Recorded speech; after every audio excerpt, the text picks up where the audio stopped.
My name is Gavin Vance. I am 55 years old, and 3 months ago I stood in a crowded conference room and watched my supervisor delete a year of my life with a single click. She stood behind my computer terminal, announced to 23 of my colleagues that my work was nothing but inefficient garbage, and hit the delete key. What she did not realize was that she had just erased the only thing keeping our company from falling apart. And when my phone buzzed in my pocket just 30 seconds later with an offer that would change my life, I knew she had just handed me the perfect match to burn her entire world down. To understand how we got to that room, we have to go back 18 months. That was when I joined Zenith Analytics as their client relations director. The job description sounded standard: maintain communication logs, track client satisfaction, and ensure accounts remain stable. But once I got inside, I realized the company was losing clients faster than they could sign new ones. The person who had my job before me had quit after only 4 months without giving any notice. My supervisor, Miranda Thorne, made it clear from my first day that she thought my position was a waste of company resources. Miranda was the kind of manager who believed business was purely a transaction. You send an invoice, you deliver a service, you collect the money, and you repeat the process. To her, clients were just account numbers on a spreadsheet. The idea of building a human connection with the people who paid our salaries was completely foreign to her. But I had been in this industry long enough to know better. When I reviewed our client accounts, I saw page after page of dry, robotic communication logs. There was no warmth, no personality, and no sign that anyone at Zenith had ever tried to understand the actual people behind the checks. I decided to change that. I started treating our clients like human beings. During a routine call with Harlan Boyd, who ran a large manufacturing company, he mentioned that his golden retriever, Duke, had just been diagnosed with severe hip problems. I made a quiet note of it. 2 weeks later, when I called to confirm a delivery, I asked how Duke was doing with his new treatment. Harlan was quiet for a moment, completely shocked that someone at a consulting firm actually remembered his dog. He ended up talking to me for 20 minutes about a specialist vet he had found. A month after that, Harlan bypassed our main office line and called my direct number to add a $15,000 consulting project to his contract. He told me he did it because he knew he could trust someone who actually listened. I did the same thing with Beatrice Sinclair. When her textile business hit its 15th anniversary, I did not send a generic corporate card. I sent a personalized note congratulating her on the milestone and asking about her plans for the next decade. That single note led to an unscheduled consultation meeting that brought in $25,000 of new business. I was not buying expensive gifts or wasting hours. I was just listening, remembering what mattered to people, and showing them that we cared about their success. Miranda hated it. She would walk past my desk, see me typing notes, and I could feel her anger from across the room. During our monthly meetings, she would point to my activity reports with her pen. She asked me why I was spending 45 minutes on a phone call that should only take 15. She told me my efficiency metrics were the lowest in the department and that I was processing fewer calls than anyone else. I tried to show her the data. I showed her that our client retention rate had gone up by 37% since I started using this approach. I showed her that clients were specifically asking for me to manage their new projects. But Miranda only cared about the numbers that fit into her personal spreadsheet templates. She did not understand that I was building a bridge between Zenith and the clients who kept the lights on. I became the main point of contact for our biggest accounts. Roland Briggs, who owned a large chain of bookstores, started calling me directly because he liked that I remembered his passion for vintage mystery novels and that his daughter was studying literature at university. Florence Meadows, whose catering company was our third largest source of revenue, would only work with me because we shared recipes and talked about local farmers markets. While Miranda was focused on how fast we could get clients off the phone, I was making sure they never wanted to leave us. The breaking point happened during our annual strategic planning meeting. Our CEO, Preston Cole, was presenting our yearly performance. He pointed out that client retention had reached an all-time high. He praised the new relationship management strategies and suggested that the other departments should adopt similar methods. I watched Miranda's face turn red as Preston credited my methods for the company's success. She sat there in silence, but I knew there would be trouble. As soon as the meeting ended, Miranda cornered me in the hallway. Her voice was shaking with anger. She told me she did not care what theater I was running for the CEO, but she was not going to let me turn her department into a social club. She then ordered me to run a complete audit of every single client interaction I had handled over the past year. She wanted detailed documentation of every call, every follow-up, and every note. It was a clear punishment. She wanted to drown me in weeks of useless paperwork to keep me from actually talking to clients, but I decided to make the audit perfect. I documented not just the calls, but how those personal details had directly led to contract renewals and new revenue. I wrote down the exact dollar amounts that Harlan, Beatrice, Roland, and Florence had spent with us because of the relationships we had built. When I finished, the audit was 53 pages of absolute proof. It showed that my personal approach had brought in over $200,000 in extra revenue that our competitors could never touch. I was proud of that report. It was a year of hard work and real connections. I had no idea that Miranda was planning to use it to humiliate me. On a Tuesday morning in November, Miranda called a mandatory department meeting. She announced that we were going to review our communication standards and that my audit would be the example. I thought she was finally going to admit that my methods worked. Instead, she put my audit on the main projector screen for the entire department to see. Then she began to tear it apart. She read my personal notes out loud, mocking them as unprofessional boundary violations. She told the room that talking about pets, hobbies, and family was an embarrassment to the firm. For 30 minutes, I had to sit there while she presents my best work as a warning of what not to do. And then, she did something I never thought she would dare to do. She opened the main database file containing the entire audit, including all the client contact histories and personal notes I had spent a year gathering. She looked at the room, her hand resting on the mouse. She said we were returning to efficient, transactional protocols immediately and that this garbage had no place in her department. Then she clicked delete. A year of work and every relationship file I had built vanished from the screen.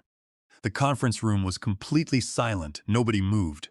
Miranda turned around with a smug look on face, expecting me to put my head down and accept the defeat. But she had made a massive mistake. She had deleted the files, but she had not deleted the relationships. And as my phone started to vibrate in my pocket, I realized she had just set her own career on fire. I stepped out of the conference room while my phone continued to vibrate in my pocket. My hands were shaking, not from fear, but from the pure adrenaline of watching Miranda delete my year of hard work in front of the entire department. I stood in the quiet hallway and slid the screen to answer. Gavin, the voice on the other end said. It was Julian, one of the 3 founders of Vanguard Partners. Julian and his partners, Bennett and Silas, had left Zenith Analytics 6 months ago to start their own consulting firm. They had been trying to find a way to recruit me for weeks. Julian, I said, trying to keep my voice steady. We just heard about the new communication protocols. Miranda is pushing, Julian said, and we know how she treats your department. We want you to join Vanguard as our Director of Client Relations. We are offering you $500,000 a year, equity in the firm, and complete authority to build our client relations strategy from the ground up. We believe personal connection is the future of consulting, and we want you to lead it $500,000. It was more than double what Zenith was paying me. But the money was only part of the offer. We know about the restrictive covenants in your Zenith contract, Julian continued.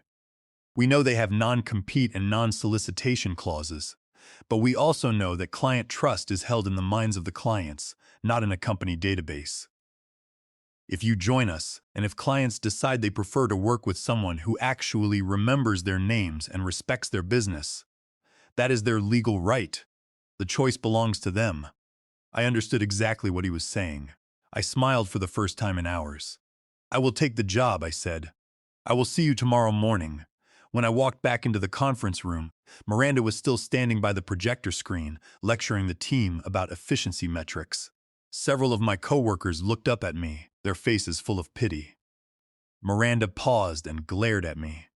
"Do you have something to add, Gavin?" she asked, her voice dripping with sarcasm. "Or were you too busy making personal calls?" "Actually, I do," I said, walking to the front of the room. "I am resigning from Zenith Analytics, effective immediately." The room went completely silent. You could hear the hum of the ventilation system. Miranda's expression froze. She looked at me, then at the CEO, Preston Cole, who was sitting in the back of the room. "You cannot just resign in the middle of a meeting," Miranda snapped, her face turning red. "Your contract requires a 30-day notice period, and let me remind you, you signed a strict non-compete and non-solicitation agreement. If you think you can just walk out of here and take our clients, our legal department will tie you up in court until you are broke." I looked at her, then turned to Preston Cole. "My employment agreement allows for immediate termination of my employment in the event of a material breach by the employer," I said clearly, making sure everyone in the room heard me. "Miranda just publicly humiliated me and destroyed a year of my documented work in front of 23 witnesses. Under state labor law, this constitutes constructive discharge. Zenith created a hostile work environment, which is a material breach of our contract. Because Zenith breached the contract first, all of my obligations, including the 30-day notice and the non-compete clauses, are legally void." Miranda laughed, but it sounded forced. "You still cannot solicit our clients," she said. "That is proprietary trade secret information." "Actually, Miranda," I replied, "you just deleted the entire client relations database. You stood there and told the department that my records were garbage and had no place in this company. If Zenith tries to sue me for using trade secrets, your legal team will have to identify exactly what secrets I took. But you just wiped the only server containing those files. You literally destroyed the evidence of your own trade secrets." Preston Cole stood up from the back of the room. The color had completely drained from his face.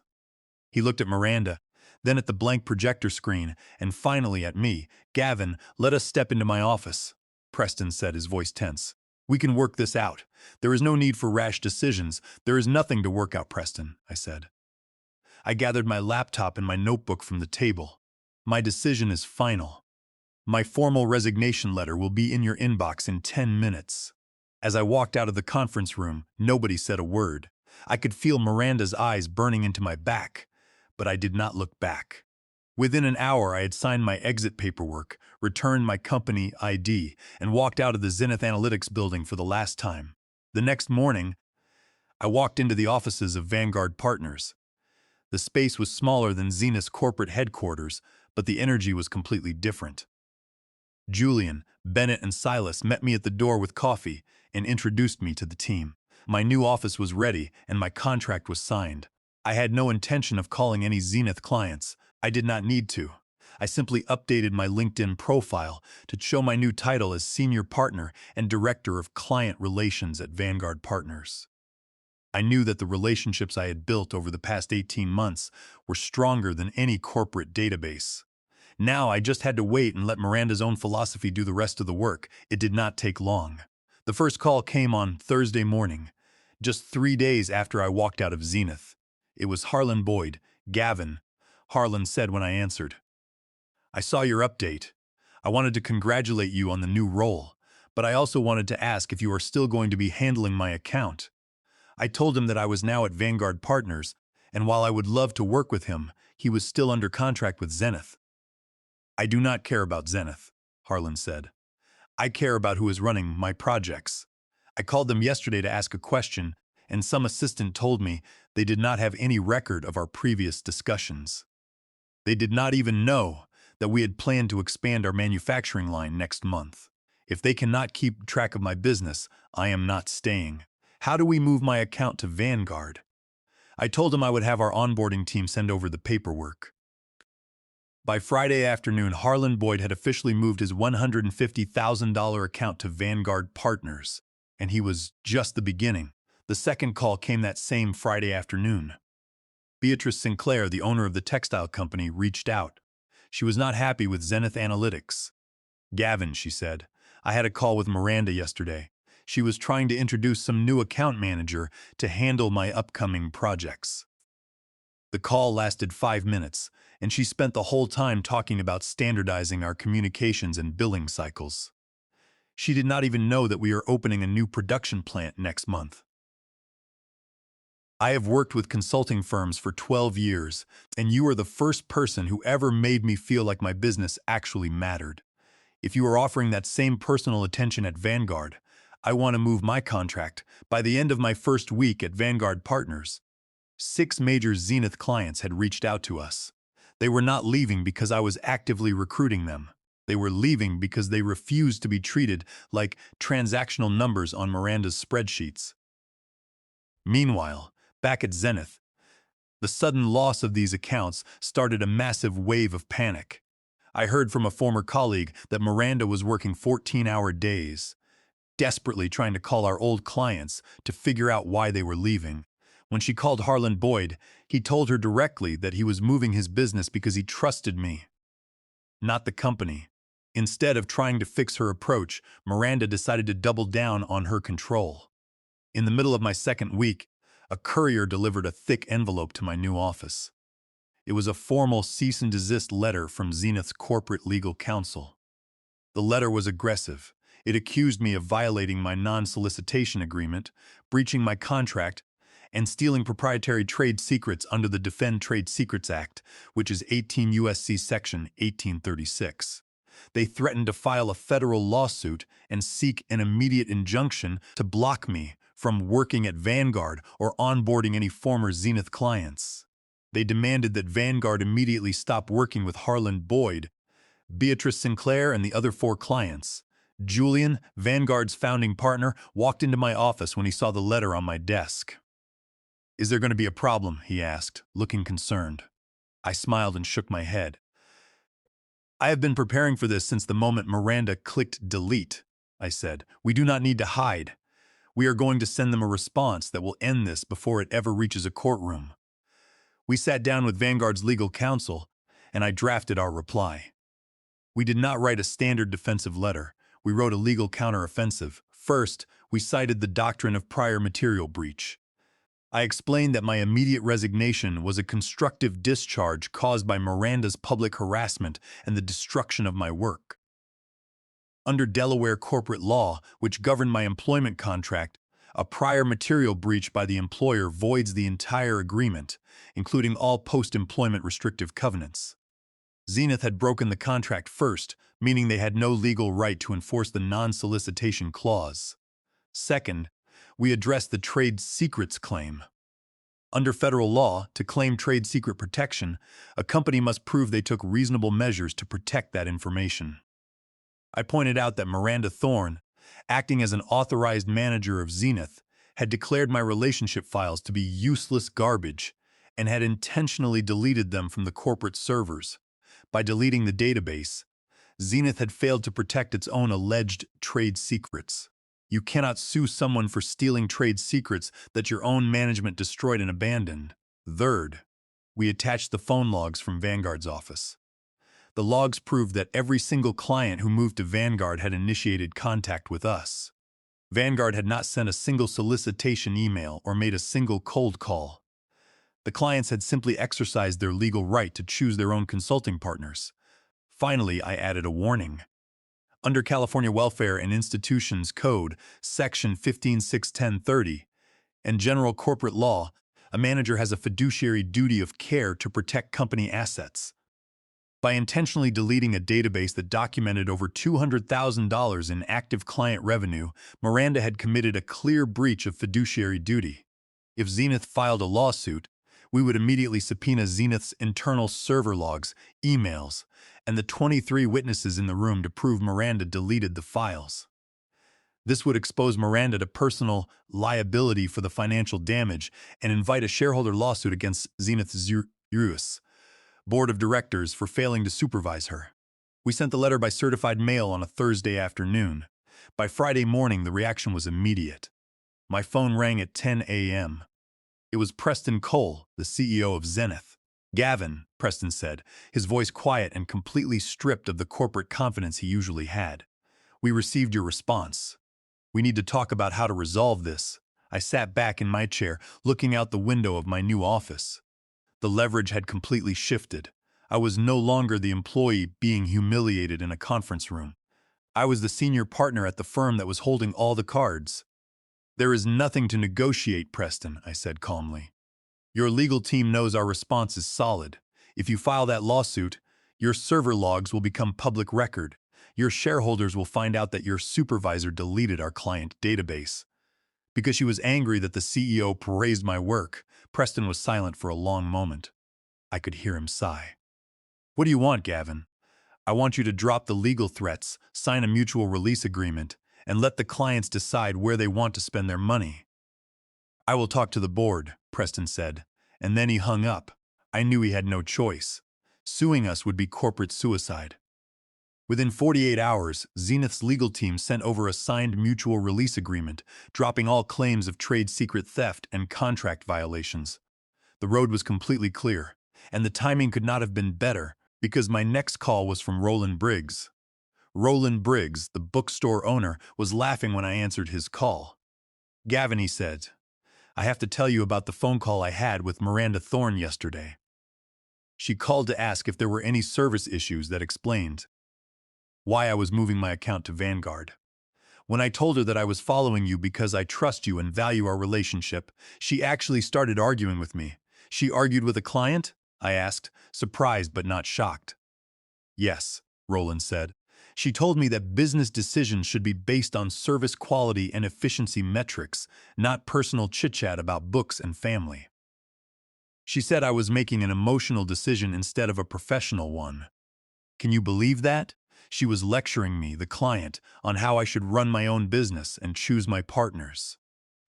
I told her that my business is built on relationships, and if she thinks that is just chit-chat, then she does not deserve a single dollar of my money. I hung up on her. Send me the Vanguard contract. I am moving all 12 of my bookstores to your firm today.